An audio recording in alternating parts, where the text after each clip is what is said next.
नमस्कार। आदर्श विद्या मंदिर द्वारा संचालित ऑनलाइन कक्षाओं में सभी भैया बहनों और अभिभावकों का स्वागत है। आज हम कक्षा 9वीं, कौन सी कक्षा 9वीं विषय विज्ञान, पाठ 5, वार गुरुवार, दिनांक 10 दिसंबर 2020। चलिए हमने पाठ 5 में पहला पाठ था हमारा, यानी सजीव किसके बने होते हैं। हमारे पाठ्यक्रम के अनुसार है सजीव किसके बने होते हैं, वो हमने एक पाठ पढ़ लिया। अब दूसरा पाठ है पाठ 5 का ही कि कोशिका का संगठनात्मक, कोशिका का संरचनात्मक संगठन क्या है, यानी कोशिका का संरचनात्मक संगठन, यानी कोशिका किस प्रकार बनी होती है। तो देखिए हम पढ़ चुके हैं जब कोशिका का अध्ययन सूक्ष्मदर्शी की सहायता से किया जाता है। इससे जो माइक्रोस्कोप यानी सूक्ष्मदर्शी की सहायता से, सूक्ष्मदर्शी एक ऐसा यंत्र होता है जो सूक्ष्म वस्तुओं को बड़ा करके दिखाया जाता है। क्या? छोटी वस्तुओं को या छोटी चीजों को बड़ा करके सूक्ष्मदर्शी की सहायता से देखा जाता है। तो इसी प्रकार कोशिका बहुत सूक्ष्म इकाई है जीव की, तो इसको भी हम सूक्ष्मदर्शी की सहायता से इसका अध्ययन किया जाता है। तब कोशिका का अध्ययन सूक्ष्मदर्शी की सहायता से किया जाता है तो हमें प्रत्येक कोशिका में 3 गुण दिखाई देते हैं। कौन कौन से? 3 गुण या 3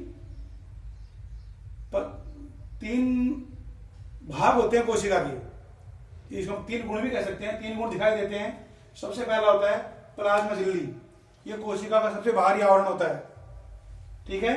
दूसरा है केंद्रक और तीसरा है कोशिका द्रव, जो यानी कोशिका के अंदर जो द्रव भरा होता है उसमें विभिन्न प्रकार के कोशिकांग पाए जाते हैं, वो कोशिका द्रव कहलाता है। तो आज हम केवल 2 ही भागों, कोशिका के 2 ही भागों का अध्ययन करेंगे हम। कौन सा? प्लाज्मा झिल्ली और केंद्रक, यानी कोशिका द्रव का अध्ययन हम बाद में करेंगे। तो सबसे पहले आता है प्लाज्मा झिल्ली। क्या है? प्लाज्मा झिल्ली। अब देखिए क्या होती है, यह कोशिका की सबसे बाहरी परत होती है। क्या है? कोशिका की सबसे बाहर वाली परत को हम क्या कहते हैं? प्लाज्मा झिल्ली कहते हैं। जो कोशिका के घटकों को बाह्य पर्यावरण से अलग रखती है, यानी कोशिका के अंदर जो पदार्थ होते हैं, जो घटक होते हैं, उनको बाह्य पर्यावरण से अलग रखती है, अर्थात उनको बाहर बाह्य पर्यावरण में आने नहीं देती है, ठीक है। तो अलग रखती है। प्लाज्मा झिल्ली कुछ पदार्थों को कोशिका के अंदर व बाहर आने जाने देती है, सबको नहीं, कुछ पदार्थों को जो कोशिका के लिए हानिकारक होते हैं उनको प्लाज्मा झिल्ली कोशिका के अंदर नहीं जाने देती है, और जो कोशिका के लिए लाभदायक होते हैं उनको ये कोशिका प्लाज्मा झिल्ली क्या करती है, उनको अंदर, उन पदार्थों को अंदर जाने देती है। कोशिका झिल्ली या प्लाज्मा झिल्ली, इसको प्लाज्मा झिल्ली को कोशिका झिल्ली भी कहते हैं। प्लाज्मा झिल्ली या कोशिका झिल्ली को इसलिए वर्णात्मक पारगम झिल्ली भी कहते हैं। वर्णात्मक पारगम झिल्ली का मतलब होता है यानी हानिकारक पदार्थों को रोकना, और जो लाभदायक पदार्थ होते हैं कोशिका के, उनको झिल्ली की सहायता से अंदर चयन करके अंदर जाने देना, यह कहलाता है वर्णात्मक चयनात्मक। इसलिए इसको झिल्ली को हम क्या नाम दे सकते हैं? वर्णात्मक चयनात्मक झिल्ली भी इसको कह सकते हैं। 3 नाम होंगे इसके, प्लाज्मा झिल्ली, कोशिका झिल्ली और वर्णात्मक पारगम झिल्ली भी इसको हम कहते हैं। अब देखिए दूसरा है कोशिका का केंद्रक, जो कोशिका का सबसे महत्वपूर्ण भाग होता है। क्या होता है? केंद्रक, यानी सारी जो कोशिका का प्रमुख भाग है वो क्या है? केंद्रक है। और केंद्रक जीव की समस्त क्रियाओं का संचालन भी करता है। केंद्र के द्वारा कोशिका की समस्त क्रियाओं का संचालन भी होता है। केंद्र के चारों ओर दोहरे परत का एक स्तर होता है जिसे केंद्रक झिल्ली कहते हैं। यानी केंद्र के चारों ओर जो झिल्ली होती है, जो परत पाई जाती है, वह कहलाती है केंद्रक झिल्ली। और कोशिका की झिल्ली जो चारों ओर परत पाई जाती है वो कहलाती है कोशिका झिल्ली या प्लाज्मा झिल्ली। तो ये केंद्र के चारों ओर एक परत पाई जाती है, एक आवरण होता है, जिसे हम केंद्रक झिल्ली कहते हैं। केंद्रक झिल्ली में क्या होता है कि छोटे छोटे छिद्र होते हैं।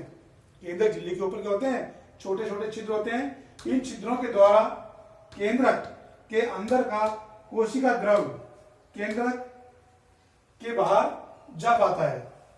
यानी अंदर का जो केंद्र द्रव है वो इन छिद्रों के द्वारा ही बाहर जा पाता है। तो केंद्रक में क्रोमोसोम होते हैं। क्या होते हैं, क्रोमोसोम। क्रोमोसोम क्या होते हैं, एक आनुवंशिक पदार्थ होते हैं जो कोशिका विभाजन के समय छड़ाकार यानी छड़ के आकार के दिखाई पड़ते हैं। क्रोमोसोम में आनुवंशिक गुणों की सूचना होती है वो माता पिता से डीएनए अणु के रूप में अगली संतति में चली जाती है। ये अगली संतति में जाते हैं। तो यानी क्रोमोसोम क्या हो गए, आनुवंशिक लक्षणों के वाहक हो गए। तो क्रोमोसोम में डीएनए तथा प्रोटीन के बने होते हैं और डीएनए के क्रियात्मक खंड को क्या कहलाते हैं, जीन कहते हैं। डीएनए का क्रियात्मक खंड होता है वो क्या कहलाता है, जीन कहलाता है। और जीन भी क्या होता है, आनुवंशिकी की इकाई होती है, छोटी इकाई है जीन, जिसके माध्यम से गुणसूत्र एक पीढ़ी से दूसरी पीढ़ी में गमन करते हैं। जो कोशिका विभाजित नहीं हो रही है या नहीं हो रही होती है उसमें यह डीएनए क्रोमेटिन पदार्थ के रूप में विद्यमान रहता है। डीएनए जो है वो क्रोमेटिन पदार्थ के रूप में विद्यमान रहता है और क्रोमेटिन पदार्थ धागे की तरह की संरचनाओं के जाल का एक पिंड होता है। जब कभी भी कोशिका विभाजित नहीं होने वाली होती है तब यह क्रोमोसोम में संगठित हो जाते हैं। जब कोशिका विभाजित नहीं होती है तो ये क्रोमोसोम में संगठित हो जाती है। इस प्रकार ये क्रियाएं होती है केंद्र के अंदर होती है। और केंद्र में जो मुख्य पदार्थ होता है वो क्या होता है, क्रोमोसोम। ये डीएनए और प्रोटीन के बने होते हैं।